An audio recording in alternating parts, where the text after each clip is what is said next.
Hello and welcome to Patrick Come Lately Talk Radio. This is Stefan, your host, British by birth, American by choice. The Founding Fathers crafted some remarkable documents that led to the creation of a great country founded on liberty and self-reliance. I have lived in the Euro-socialist nightmare, and I'm doing what I can to return this country to the vision that the Founding Fathers gave us.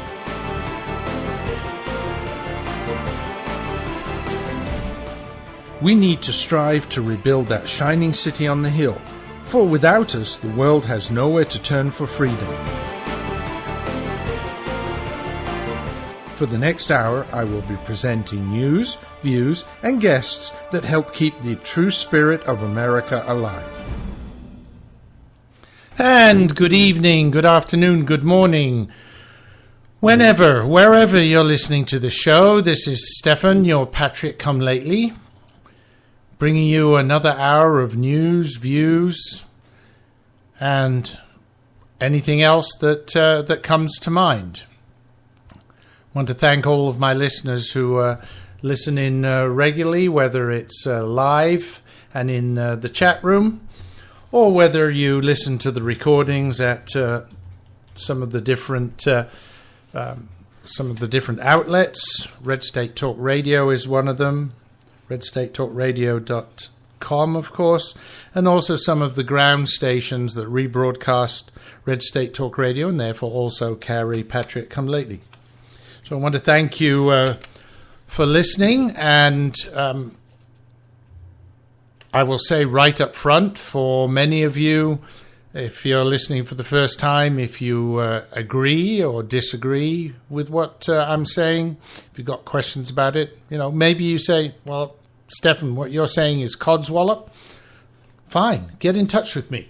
It's very easy to do so, and let me just tell you how easy it is to do so, and just play a little clip here which will help you get in contact with me. And remember, I love hearing from my listeners. If you would like to comment on any of the topics discussed on the show, please email me via stefan@patrickcomelately.us or go to the show's website, www.patrickcomelately.us, and click on the contact button. You can also write your comments on the show's Facebook page. Just search in Facebook for the Patrick Come Lately Show. And of course, for those of you that are able to listen live, and I know there are some of you out there, not as many as listen to the recordings, but there are some out there, I'd like to say hi, and please do join us in the chat room. Spreaker has a little bubble, a speech bubble, down at the bottom of the screen. If you click on that, that will open up the chat room, and you can put your questions and comments in the chat room, and I'll try and answer them in the show. But otherwise, email me, as in that last clip. Love to hear from you. And also, let me say right up front, I want to remind you, please, if you enjoy the show, please tell your friends. If you don't enjoy the show, please tell your enemies. But do spread the word about the show. The more the merrier, as we say on our side of the Atlantic. Or my old side of the Atlantic, perhaps I should say. Anyway, let's get on with some of the news. And the show tonight is still coming from Cumming, Georgia, but it looks as if I will be on the move again. Regular listeners know that I travel around the country quite a lot for my work. And I'm expecting to have next week's show coming to you from the left coast. That's right, I'm going to be out in the City of Angels. And so broadcasting from there will be fun. And that takes me to my first news item, because that means I'm going to be getting on a plane after many weeks of not having flown. But I'm a little worried. Well, why would I be worried? Well, I'm worried about getting sick, because I don't know if the plane that I'm traveling on has been used for some of these some of these charters to move around the illegal aliens from that have been crossing the border, and apparently these people all have all sorts of diseases. That's number one. But number two, it appears that after all the kerfuffle about never being able to fly without a verifiable ID, a government-issued ID, TSA is allowing people to fly without ID. Now, not everybody, not the common people, not us. I mean, we're just the sheeple. We've got to do what we're told by the regime. But the TSA has said that illegals can fly, and as they don't have an ID, because how would they have an ID being illegals? So they issue them with a piece of paper, which is their notice to appear in court for their extradition or their rendition proceedings. Now, we know that a very high percentage never appear for these things anyway, but the piece of paper that they're given is their permit to fly on board normal commercial aircraft. Interesting, because this piece of paper is just something that comes out of a laser printer at the ICE processing center and would be very easily reproduced or manipulated on any home computer. Note to Al-Qaeda. Get a copy of this and then you can fly around the country without people knowing who you really are. Right? The notice to appear form that these illegals are being given has no photo. It has no security features, no watermark, no barcode, nothing. They're simply printed on standard copy paper based on the information the illegal alien says is the truth. So if the illegal alien comes in and says, I'm Mickey Mouse, they'll print Mickey Mouse on there. Yeah, great security. Great security. Like to say hi to Paul and Rex, who have joined us in the chat room, and specifically Rex, right, talking about having the lice crawling over everybody. Yeah, exactly. That's what I'm worried about.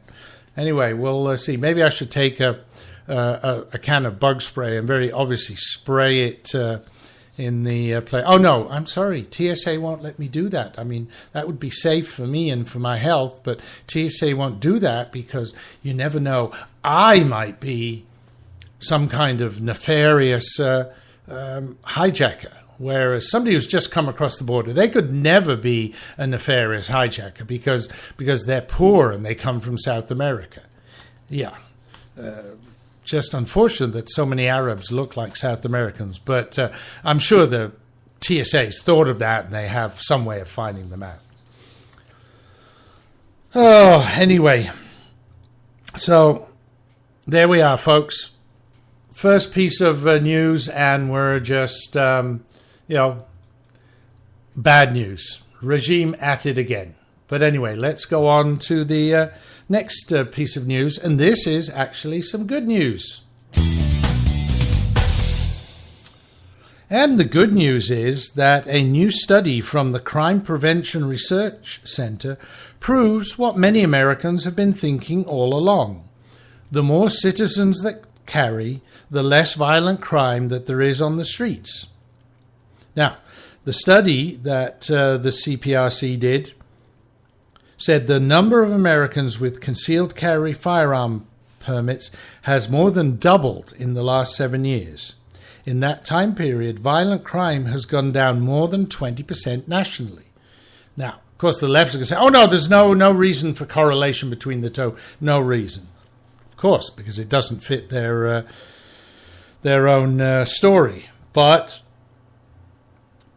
that is definitely it. Now, in the last 3 years, apparently, more than 3 million Americans gained a concealed carry permit, which means that close to 5% of Americans actually have one. The actual number of people who carry can be higher because there are also a number of states that don't require a permit. And some states also don't release their statistics. But anyway, as these numbers of people carrying go up and one of the people of the CPRC said that the reason for the fact that violent crime goes down is because it helps alter the mindset of the common criminal. When you allow people to carry concealed handguns, you see changes in the behavior of criminals. Some stop committing crimes, others move on to crimes in which they don't come into contact with victims, and others move to areas where they have less fear of being confronted by armed victims. For example, Chicago. Oh yes, Chicago.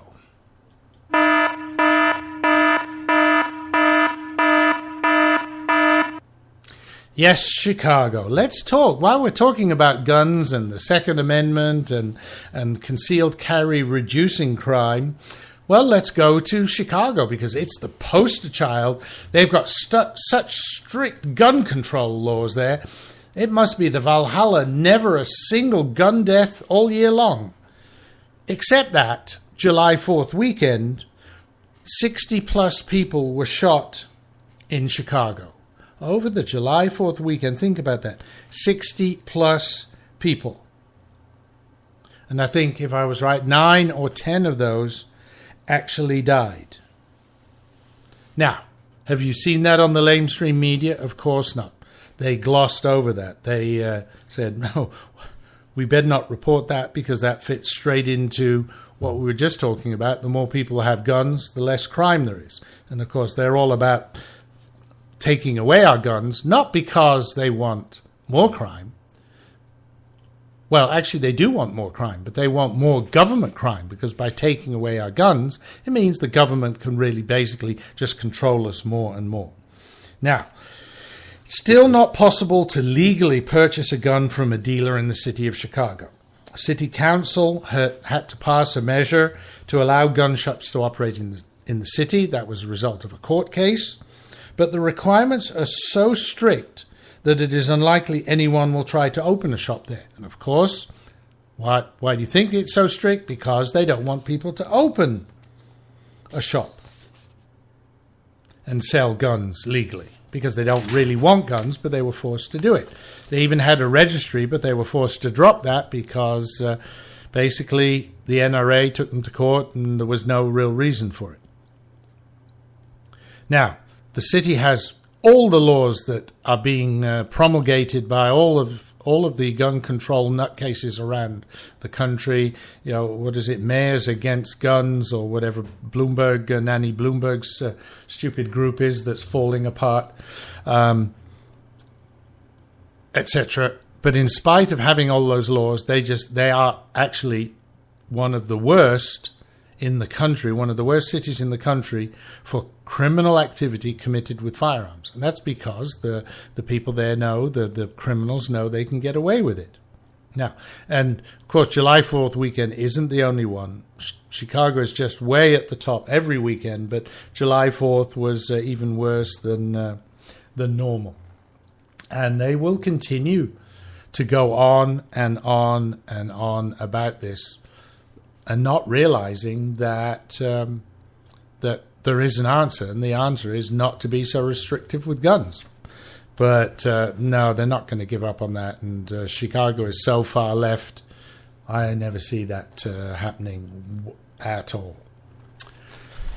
Okay, we've got quick time for one more little piece of news, and just want to talk about Beck after the break. The break's come up. But before we go to break, he actually made a comment a number of days ago saying that the media was feeling betrayed by Obama, and I think that's good news. And he mentioned that the media seemed to be souring on Obama and realizing that they made a mistake, but they're not taking it out on him. They're taking it out on Hillary. And that, to me, is really good news. And hopefully they will start picking up on things that she has done or done wrong and highlighting them. And that may well happen. We've seen one or two things in that way already happening. So after the break, let's talk about what Glenn Beck's doing down on the border, And in the meanwhile, I will just play these messages. Stick with me. We'll be back after the break. Patriot come lately. British by birth. American by choice. Just like the Founding Fathers. The voice of the conservative resistance.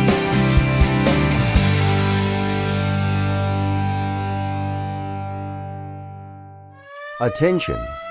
Have you been in a serious automobile accident? Then you need to call our attorneys now. We specialize in helping our clients get compensated for major auto injuries. If you've been in any type of car or motorcycle accident and you've been seriously injured, you may be entitled to significant financial compensation. Our attorneys have recovered millions and millions of dollars for injured clients. There are no out-of-pocket costs to you ever. We only receive a fee when we win your case. We are available 24/7. If you've been in an accident and been seriously injured, make this free call to our attorneys now. Call the Personal Injury Center at 800-634-1315. 800-634-1315. 800-634-1315. That's 800-634-1315. This ad is paid for by participating member law firms. We are not an attorney referral service. Representation may not be available in your state. This is Patrick Come Lately Talk Radio, coming to you live via the internet, via rebroadcast on WRSDB, the Red State Talk Radio Network, or from the recordings at archives.patrickcomelately.us. And thanks for sticking with me through the break. This is Stefan, your Patrick Come Lately. We're in episode 225, which I entitled My Blood is Boiling, but we're also talking about some good things. And I did say we would have a new topic coming up after the break. So just our new topic sound there. And wanted to talk about what Glenn Beck is doing down on the border. And this is actually also its commentary on that from a talk radio host here in Atlanta, Eric Erickson, who also runs the Red State website. No connection with Red State Talk Radio, by the way. Name is similar, but they are not connected, other than in their philosophy, perhaps. But he wrote an article about what Glenn Beck is doing down on the border, and it's actually Glenn is catching a lot of flack for. It's called The Christian Thing to Do. And a lot of the time, that phrase is being used by people that are deeply hostile to Christianity, but want to use it in many ways to kind of get the Christians onto their side. So, for example, right now, the Christian thing to do, of course, is to allow these poor children that have been sent to America because of so-called repression and the humanitarian things, gang warfare, etc., in their own countries. They're trying to equate these children coming here with the Jews having to leave Germany in the 1930s. Folks, nowhere near anywhere like that. But anyway. So the Christian thing to do, Glenn Beck is taking a lot of flack because he announced that he was going to take his Mercury One charity and collect money, and I think he's got probably close to $2 million now, load up some trucks, take it down to the border, and take stuff to the kids down there. Now, Glenn has been very open in calling for these children to be repatriated as soon as possible, but he said, in the meanwhile, Americans are a charitable people. We are a very charitable country, and we should do our best to make the children comfortable and feel at home while they're here. He's not advocating that they should stay, but he wants to help them while they're here. And Eric Erickson says, I do not think the government should be helping these people stay here, because that's in essence what the government is doing. I don't think the government should be busing them to other places. I agree with Eric. I think what they should do is create some big camp somewhere, and we've heard about the FEMA camps. Open up these FEMA camps. You know, people say the conspiracy theorists talk about these, they don't actually exist. Well, if there are photographs of them, why don't we open one up and put, thousands, tens of thousands of kids into a camp like that? Is it nice? Is it friendly? No. But we can put them there. We can process them as the law requires. And when we've processed them, we can put them on a plane and send them back. By the way, I did hear today the first plane has gone back to one of the Central American countries. I don't know which country it went, but the first plane went back. So they've already started sending some people back. We got, whatever it is, 60,000 since October last year. 36 people have been sent back today. Yay!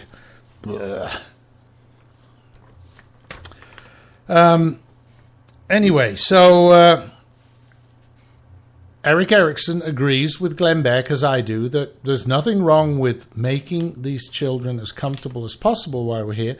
But I would also say, but don't release them out on their own recognizance to appear at their deportation hearing sometime in the future, because we know they're not going to turn up. Number one, they probably don't want to go anyway because they know they're likely to be deported. Number two, a lot of the time the people they're being released to are themselves illegal, and they don't want to come to court because they know that there's a chance that they might get arrested. So in that respect, Eric Erickson says, he says, I am a citizen of the United States, and I want people to obey the laws. I am also a citizen of the kingdom of God, and I want these people, particularly children, to know Christian charity and love, and to go home understanding that we are willing for them to come, but to come legally and lawfully through our secure borders.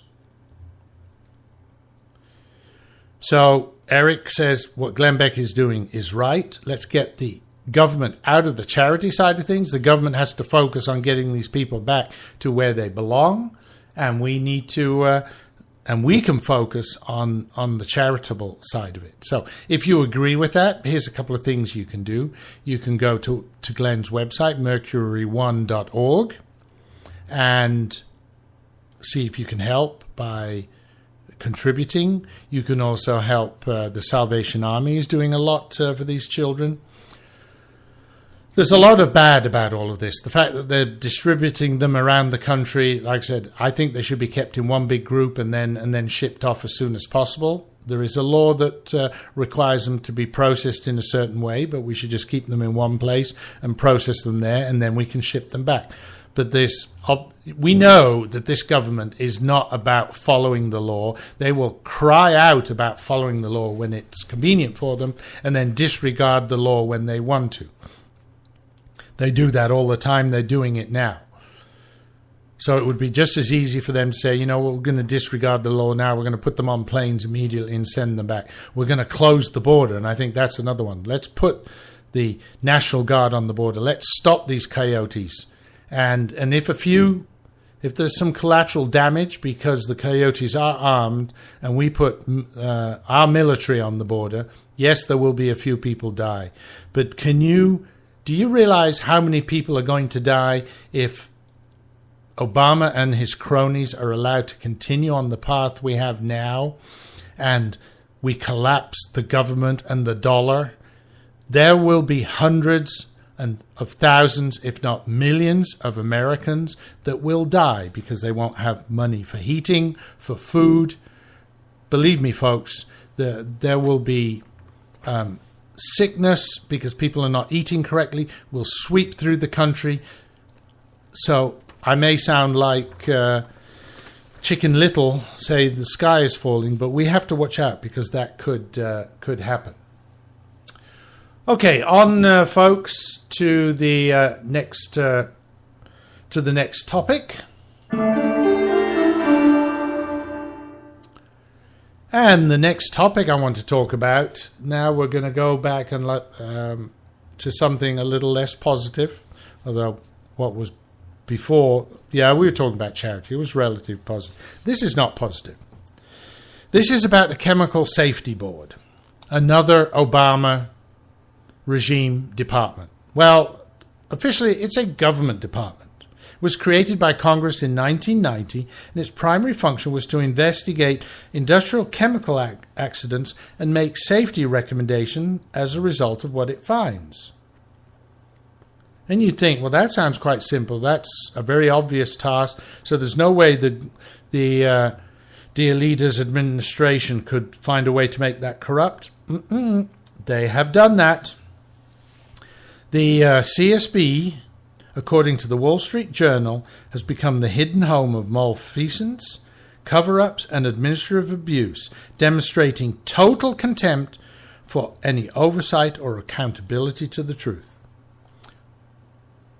As the article writer says, sounds like their boss at 1600 Pennsylvania Avenue has taught them well. And this underwrites something that I've said before. A lot of the time, is the White House directly involved with this? No, they just appoint people that they know think the way they do and will do things the way that Obama and his cronies like. They don't actually have to tell them, do this, do that. They know they'll do it just by choosing the right people. And of course, and this is just another example of Obama infiltrating, permeating these bureaucrats that are going to be remaining in office after he's gone.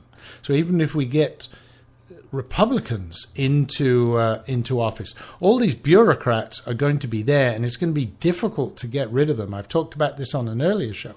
And probably the best way to do it will be to start defunding or reducing the funding for a number of these departments. And then you can, I believe, it's what I've heard, legally say, okay, last in, first out.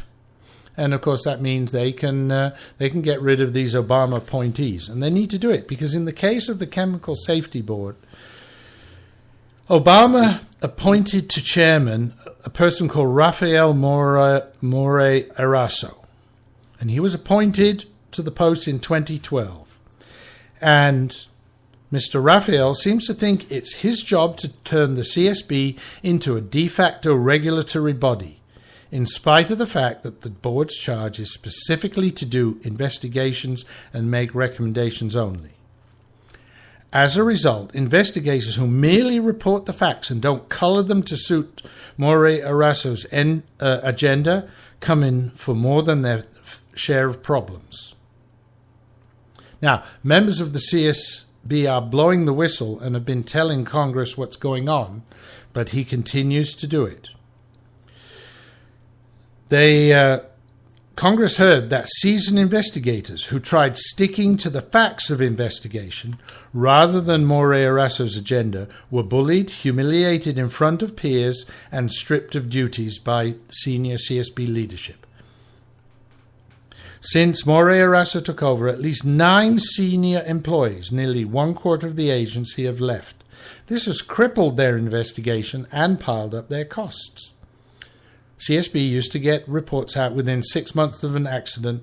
Today, the average is 3 to 4 years. So not only do we have a bunch of corrupt people, but basically they're turning into incompetence. Their efficiency is going down.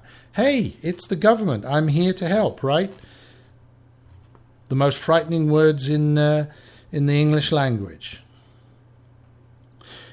The CSB is still working on the 2010 Deepwater Horizon spill and has racked up $4.25 million in expenses just on that investigation. In the past, the average probe would run about $400,000. So it's probably More Eraso using all sorts of trips to go investigate stuff, and his senior staff flying around the country to investigate stuff, in Hawaii and on the West Coast. Nothing to do with the Deepwater Horizon spill, but maybe there's a company over there that had a part that was on the oil rig, and so they get an excuse to fly out there. And while they're there, they'll just take a few days vacation on our taxpayer dollars.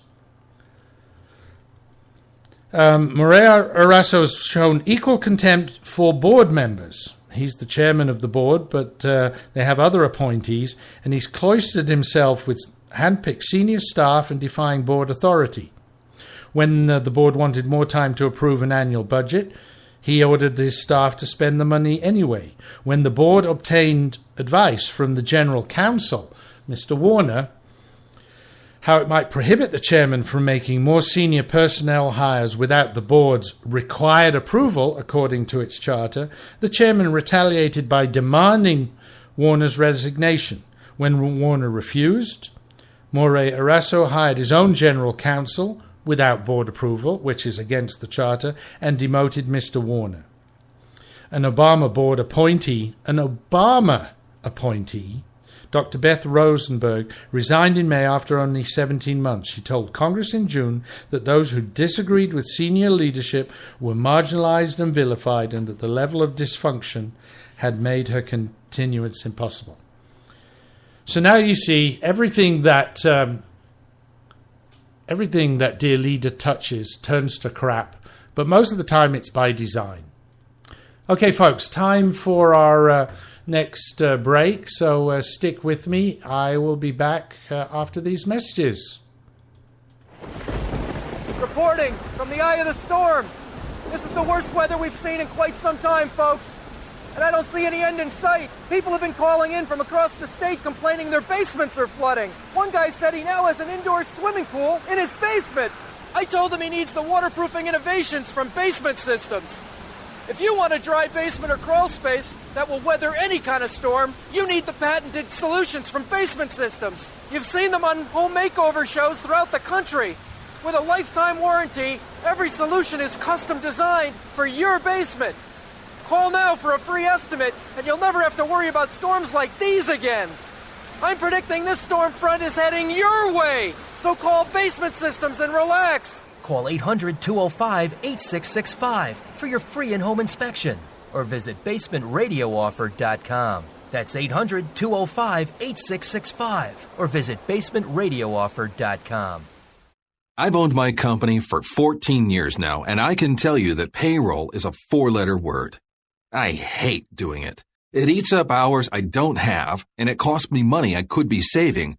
But my accountant's too expensive, and I'm not sure who to call. But I know I need help. We're Paychex, and we take all the hassles out of small business payroll. We save you time and money. It's easy. Call, fax, or give us your payroll information securely online, and we take care of the rest. We calculate the correct taxes, manage payments and direct deposits. We even send out your checks. Payroll doesn't need to be a 4-letter word anymore. We're so sure that we can save you time and money that we'll give you a month's payroll free. Just for calling 877-750-5371. Get 1 month's payroll for free. Call Paychex right now. 877-750-5371. That's 877-750-5371. This is Patrick Come Lately Talk Radio, coming to you live via the internet, via rebroadcast on WRSDB, the Red State Talk Radio Network, or from the recordings at archives.patrickcomelately.us.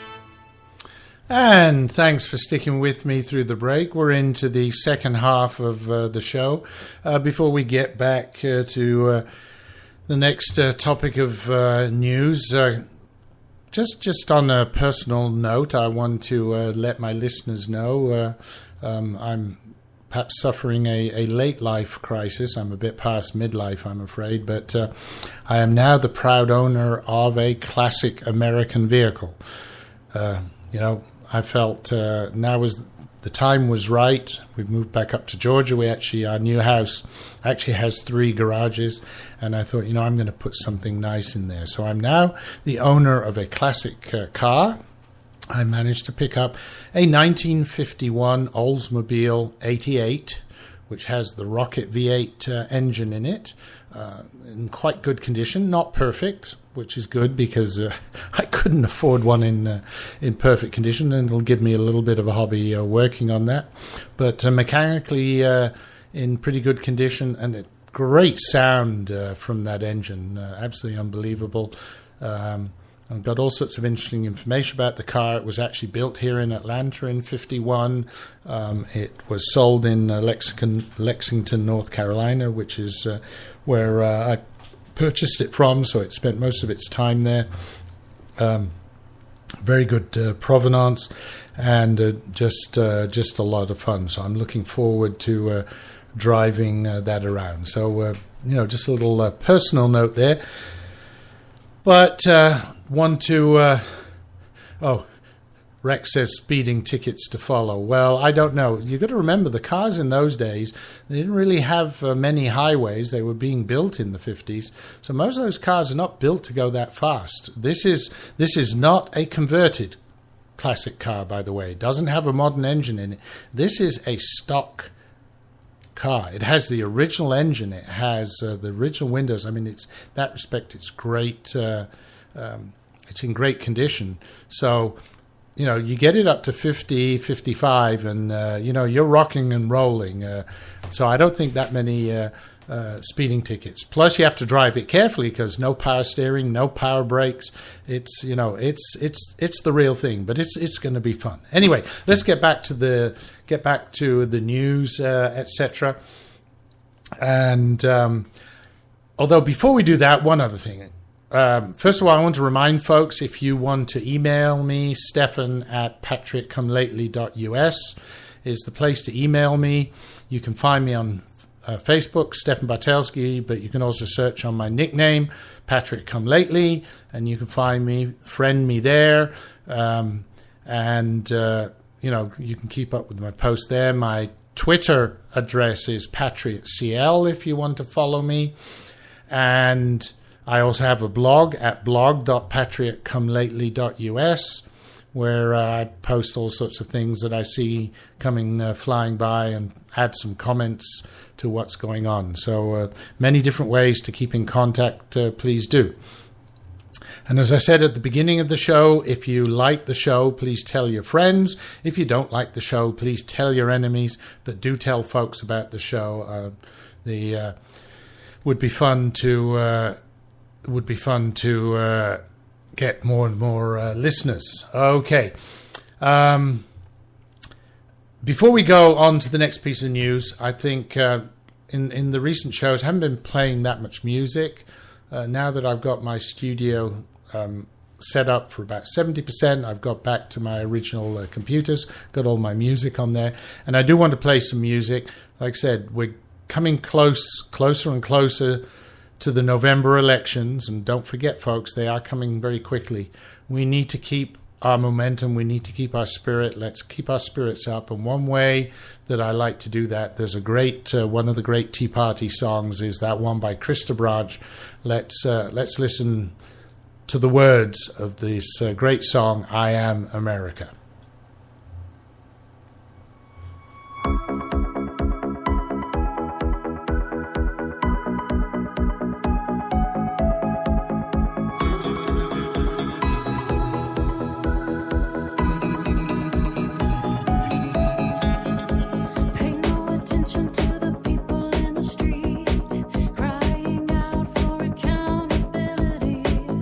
Make a joke of what we believe. Say we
And that is, of course, the lovely Krista Branch.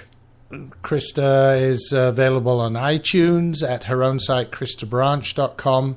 If you like the music, go out and get it. She has a lot of other good songs, but of course this is a great one. And, I love the words. I will not give up on this fight. I will not fade into the night. I am America. Those are beautiful words, and let's keep those in our head as we move forward. And while we talk about America, I did go to see Dinesh D'Souza's movie a few days ago. America, How Would the World Be Without It? It is it's a great movie. The beginning, you sort of think, oh, what's going on here? But because there's a lot of sort of leftist people talking there, but Dinesh D'Souza uses it to show how these leftists are so anti-America. And he goes on to show that the stories they tell, the narrative they have, they miss off a lot of the good things that America and Americans have done.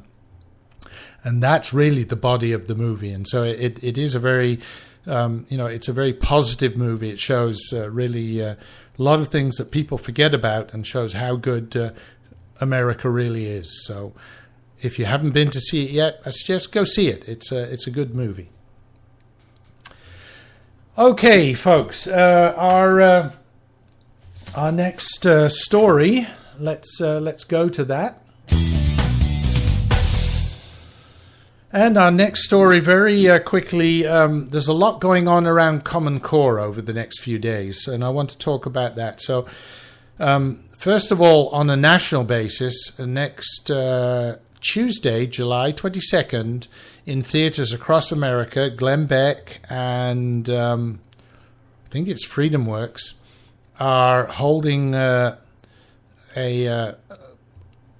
I don't think it's a movie really, but kind of an online meeting about Common Core, telling a lot of the bad things. Now, you may remember a while back I had someone running for a school board in one of the adjoining counties here in Georgia, had her interviewed on the show, and one of her platforms, she didn't make it unfortunately, but her platform was very definitely also against Common Core, and she tells a lot of things about it. There are a lot of bad things, as you will learn in the Glenn Beck show, but there's more. Specifically for those of you in Texas, there is a meeting going on in Austin, and I don't know if it's I think it's Thursday of this week, but for information there's a website you can go to. It's called womenonthewall.org, and if you're in Texas and are able to get to Austin, they're asking people to go there. Now, you can't speak. The time for registering as a speaker is over, but they said the more people they can get there that are against Common Core, the better. There is also at that site a petition. Now, again, it's going to people in Texas. It's going to the Texas school board, state-level school board. So I don't know whether or not they are going to want people from outside Texas signing, but go to the website and see if you can sign the petition, even if you can't get to Austin. And it's called womenonthewall.org. Womenonthewall.org.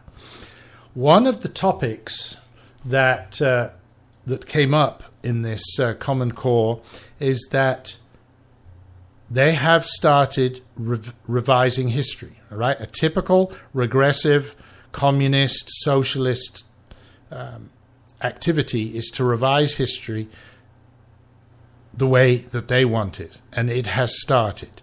So after the break, I'm going to talk about that, but we do have a break that we need to run right now. Here we go. Patriot come lately. British by birth. American by choice. Just like the Founding Fathers. The voice of the conservative resistance.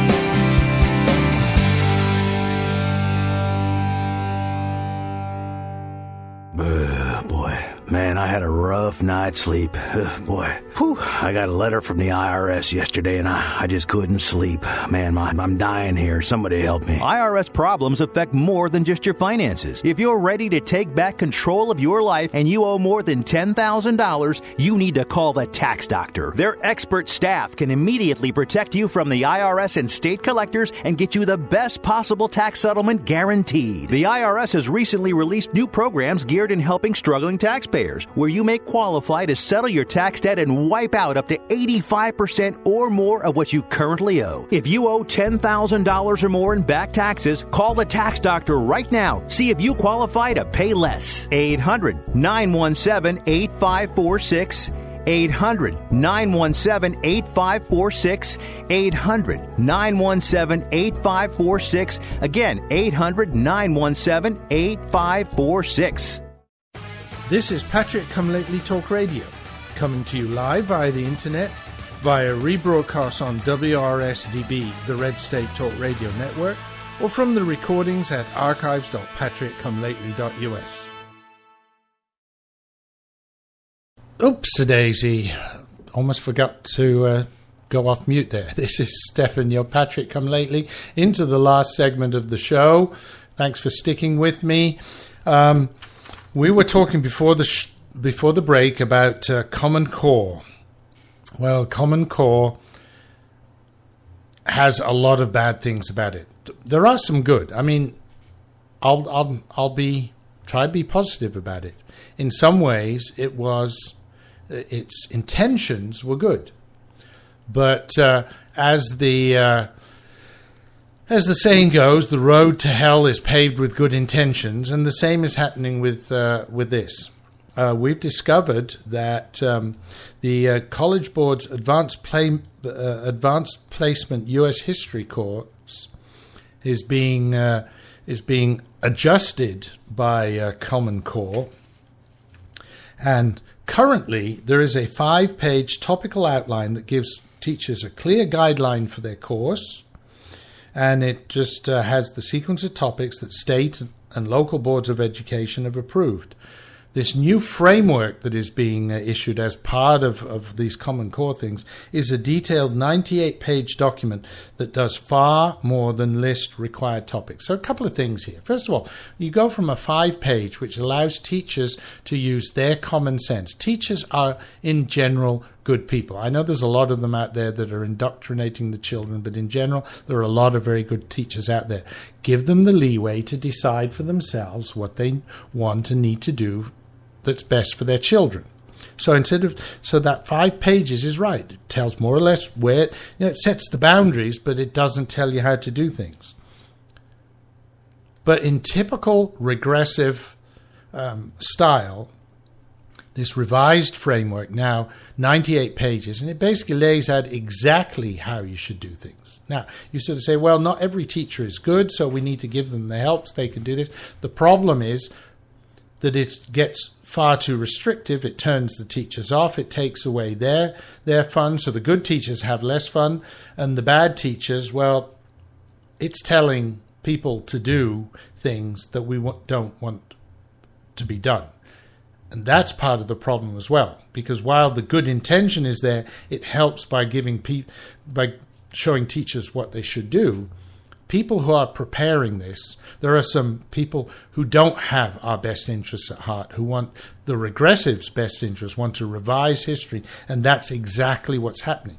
So while, as I said, there are good intentions, and this whole Common Core thing actually is not coming from Washington, D.C., it's actually coming from Washington State. It's being pushed a lot by Bill Gates. Now, one of the reasons for that is there's a lot of software and things behind that's involved. Software, Bill Gates, you got the connection there. There's a lot of money involved as well. And he's providing a lot of money, but I'm sure he's thinking to get payback on that as well. But the other thing is that while he has these good intentions, let's give a very clear kind of framework and make the teachers work this way. First of all, across the whole country, is that right? You've got, in the South, you've got so many of these illegal children there that English is is their second language. Should we be treating them exactly the same way as children in the Northeast? No, we shouldn't. And by the more you write, the more you fetter, the more you chain people down to doing things a certain way. So, that's bad. And then the second thing that's bad is that the framework that you give them is wrong. Now, let's see what that framework is doing. And you wouldn't believe what it's doing, right? So they provide a detailed course of study that defines, discusses, and interprets the required knowledge of each period. Right? So the College Board, and this is the National College Board, is supplanting state and local curricula by unilaterally assuming the authority to prioritize history topics. Now, this new framework inculcates a consistently negative view of the nation's past. For example, the units on colonial America stress the development of a rigid racial hierarchy and a strong belief in British and racial and cultural superiority. The framework ignores the founding principles and their influence in inspiring the spread of democracy and galvanizing the movement to abolish slavery. You see, this is the regressives at work, and we see that all the time. The units on colonial America focus unbalanced attention on the conflicts between the colonists and Native Americans, but they will learn little or nothing about the rise of religious tolerance, the development of democratic institutions, and the emergence of a society that included a rich mix of ethnic groups. The framework dismisses the Declaration of Independence and its principles that are so eloquently expressed there. The framework's entire discussion of this seminal document consists of just one phrase in one sentence. The colonists' belief in the superiority of republican self-government based on the natural rights of the people found its clearest American expression in Thomas Paine's Common Sense and in the Declaration of Independence. They ignore many more important parts of that totally. So there's a whole pile of things going on here. The Founding Fathers are hardly mentioned in this 98-page thing. They gloss over that, and yet they grant teachers the flexibility to discuss the architecture of Spanish missions, suggesting it merits more attention than the heroes of 1776. Folks, this is just the left all over the usual claptrap that they do. Okay, folks, we're getting close to the end of the show. I want to thank you for coming. And just a reminder again, if you like the show, please tell your friends. If you've got comments or questions, Stefan at patriotcomelately.us is the email address to use. That way I make sure it will arrive. And I see the music is starting, folks, so whoops, but not that music. So I need to say TTFN. Please join me next week. Looking forward to it.